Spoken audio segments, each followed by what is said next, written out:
Welcome back to the channel. This video is about my easiest top tips for getting an efficient, an ultra efficient, but also still creative wardrobe. The goal for me in creating a perfect wardrobe, not that perfectionism ever exists, but in creating the ultimate sort of hard-working wardrobe that works for my personal lifestyle, I think the goal is to be quite efficient, and so narrowing down on what works, but then finding the key areas that allow that wardrobe to function and allow you to still feel creative and feel like there's newness to be found. This isn't about boredom or minimalism. I spoke in last week's video about how I have compartmentalized my wardrobe, how I've eliminated a lot of categories from my wardrobe, just trying to really streamline the process of getting dressed. So I'm not wasting time on it, but I'm still feeling great. It can feel like that is going to end up feeling quite mundane and boring. I'm not walking into my wardrobe feeling like it is dull and mundane. I still have loads of fun putting outfits together.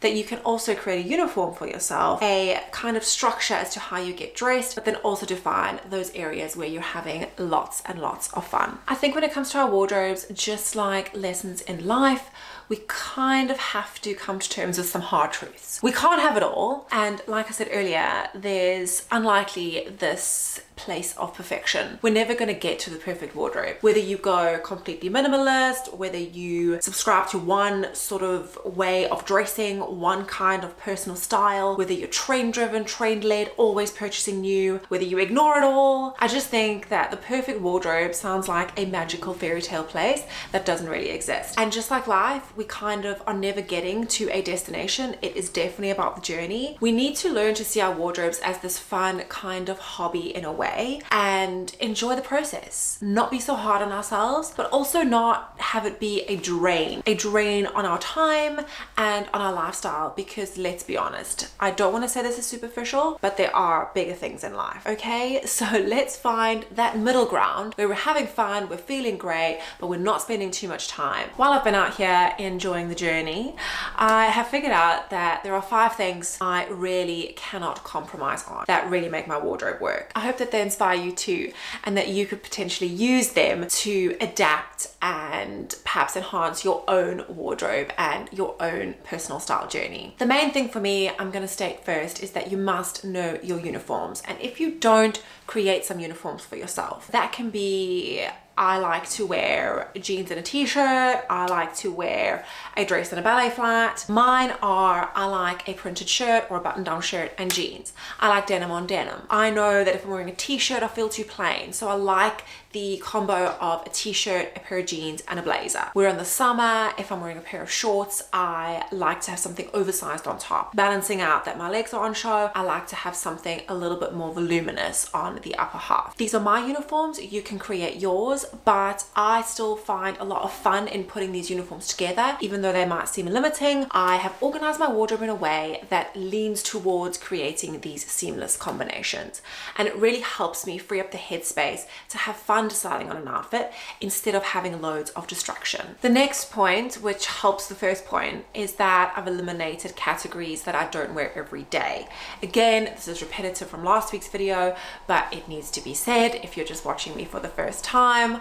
I do not want to see things that I don't actually want to be wearing, that don't function for my lifestyle. Little strappy linen tops, for instance, or things that feel too dressy, things that feel like I would go out in them for an occasion. I am not going to mix these into my day-to-day. Now, I think this depends on your personal style. Some people have a very eclectic personal style where they like to mix all different types of things. Tulle skirts with t-shirts. I'm here for it. I love those looks. I just don't feel right in them. It's not part of my personal style, so I don't have those things in my wardrobe. Whatever it is for you that you feel is very specific to a certain type of activity, i.e. vacation, going out dancing, a fancy dinner, going on a hike, you know, things that maybe you're not doing on the day-to-day, eliminate those from the main space that you're seeing in your wardrobe. It just helps everything be more clear, and it's just so much easier to put great outfits together to function for your everyday. The next one might seem like it's coming out of left field,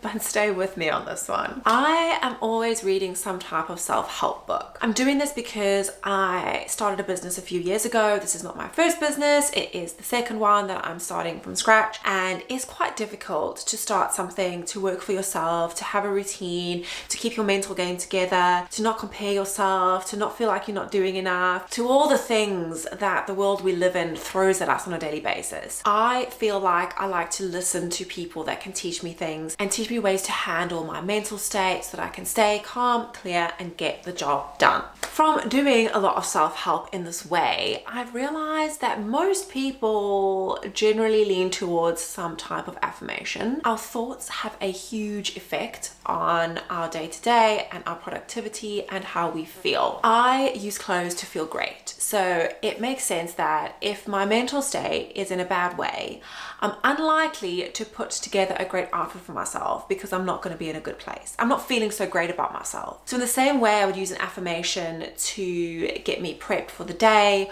or at the end of a yoga session to kind of tell myself you're amazing, you're strong, you've done so well, to set a mantra for the day. Whatever way you talk to yourself, I think it's handy to talk to yourself when you're going to get dressed, to kind of prep your mind and say, I'm amazing, I am beautiful, I feel beautiful, I'm chic. I throw in I'm chic in there. Now, whether you think I am or not, I don't really care.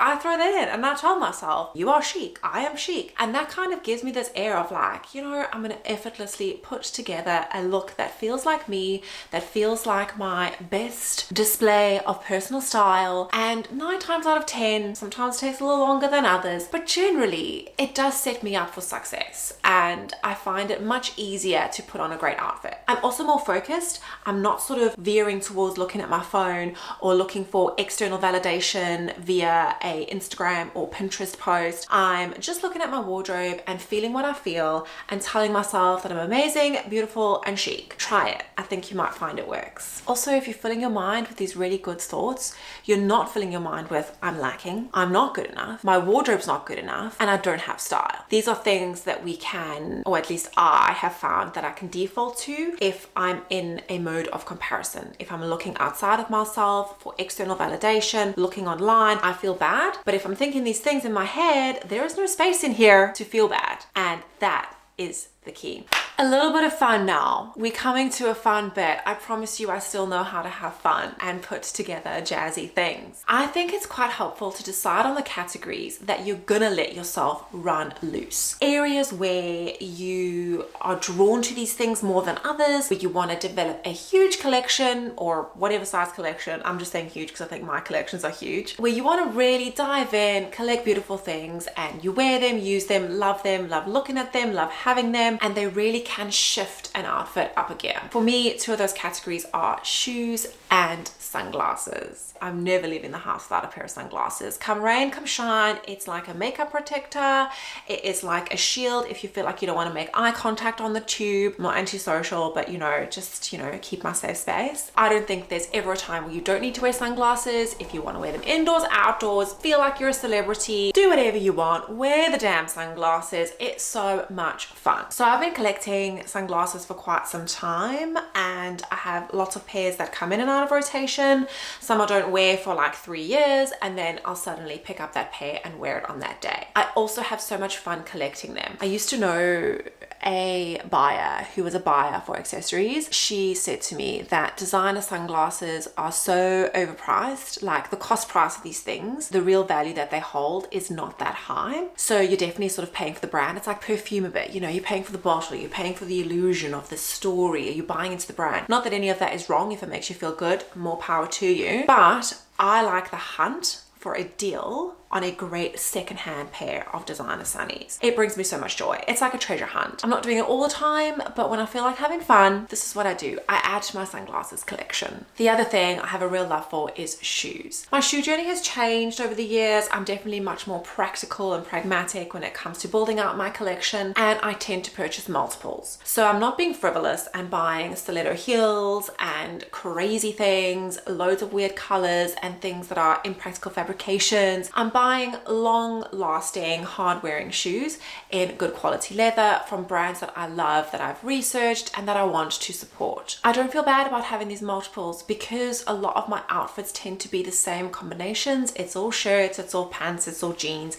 There's not much variation there. I find it so refreshing to have a silver shoe on hand, to have a red shoe on hand. And whether I'm wearing a ballet pump or whether I'm wearing a flip-flop, I like to have all these multiples and lots of options when it comes to my footwear. It's so much fun to sort of be accumulating less clothes, but then have these defined areas where I know I'm having more fun and I know they can really elevate an outfit or change up a look for me if I feel like I'm wearing the same uniforms on repeat. Lastly, and this one is super important to me, it very much ties into what I do in the business I'm building with reworked garments, upcycling fashion. I create shirts that you can wear a multitude of different ways, and the idea is that you could have less clothes but have fewer things doing a lot more for you. Hard-working garments, really thinking about wardrobe essentials in a different way from your basic t-shirt to perhaps being this garment that you can easily style in a multitude of different ways.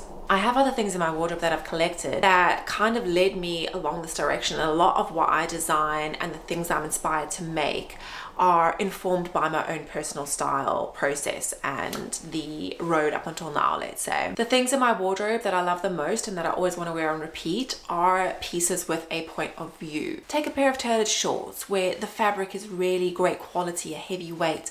The belt is extra long, so it adds a little element of drama. It's got cute pocket detailing on the back that can snap on and off. It feels like someone really paid attention to designing this garment, which then makes me feel like I'm paying attention to myself and taking care of myself when I'm wearing it.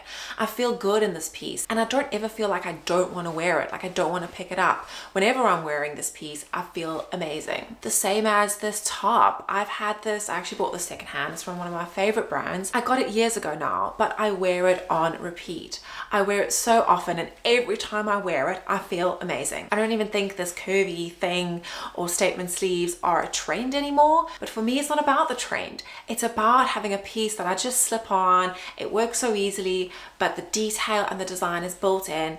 It's comfortable and it makes me feel great. This has all been my own personal findings. I think they are ideas that are out there already. I hope that perhaps hearing them in a different way from me, they might inspire you to find a refreshing take on the way that you get dressed and the way that you're creating your wardrobe to work hard for you. I love creating these little areas of limitation and other areas of freedom and organizing my wardrobe and my headspace when it comes to my relationship to fashion in a really considered manner. If anything, I've transferred a lot of what I used to do shopping wise and sort of accumulating wise, or searching for trends or looking at content online. I've transferred that to creating a framework and sitting with my clothes and enjoying adapting my own uniforms, working with what I've got, looking closer in on what I've got to kind of expand my thought process there. It's that same old idea, you know, limitation can really be freeing. The result, let's say, of less or honing in or restraint